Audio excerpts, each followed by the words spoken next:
I'm going to ask you about something a term that's been thrown at me many times, because I know I'm very guilty of it, and that's the boom and bust cycle. People tend to push through their fatigue until it reaches the point of exhaustion. So typically what happens is what we call the boom and bust cycle. So when people are feeling good, when their energies are levels are high and they're having a good day, they push and push and push and push themselves. They carry on, they ignore all signs of fatigue, and they push through until they reach the point of exhaustion. And at that point, they haven't got a choice because rest is enforced upon them. So they then crash, and then they need quite a long time to recover. But when they do recover, they think, fabulous, I'm going to do it all over again. So this cylinder, this cycle of like your peaks and troughs happen. And over time, this boom and bust. So when you're feeling well, you're booming. And then when you get that rest enforced on you, you're busting. So this boom and bust pattern over time, it can mean that people achieve less. So it's false economy. You're not thinking about using the energy as efficiently as you can, because you're going to be taking a lot longer time to recover. And actually, over time, people find that they don't achieve so much. And also what happens is symptoms become worse. And sometimes what can happen is there can be that delayed sort of fatigue. So, they are able to push themselves, but then it is that delay, and then it is when that rest is enforced upon them.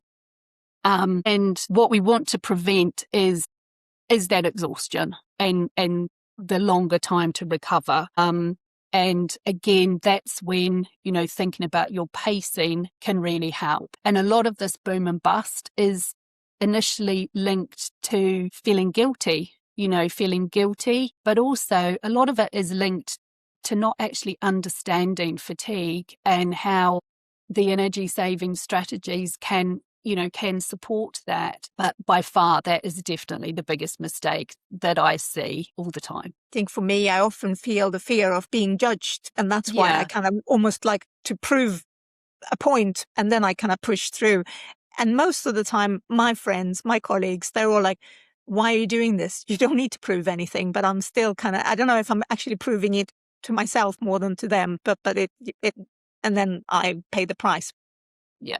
And it is very common. I think it's excellent advice, but maybe I'm like you, Helena, in that I tend to disregard that advice. I think there's personality differences across the spectrum, and that includes people with MS. So there's people that, like me, want to get things done ahead of time. I don't like to leave things to the last minute and deadlines. And then there's other people that are much more comfortable with that. And I think it is, to a certain extent, we have to acknowledge those individual differences. It is more challenging for some people more than others. Some others are perfectly happy to delegate and pace and do these wonderful things.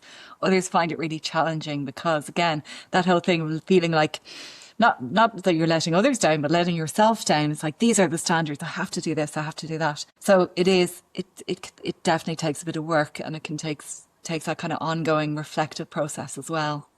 And being comfortable with that. But they are wonderful tips. I just want to take that advice myself personally.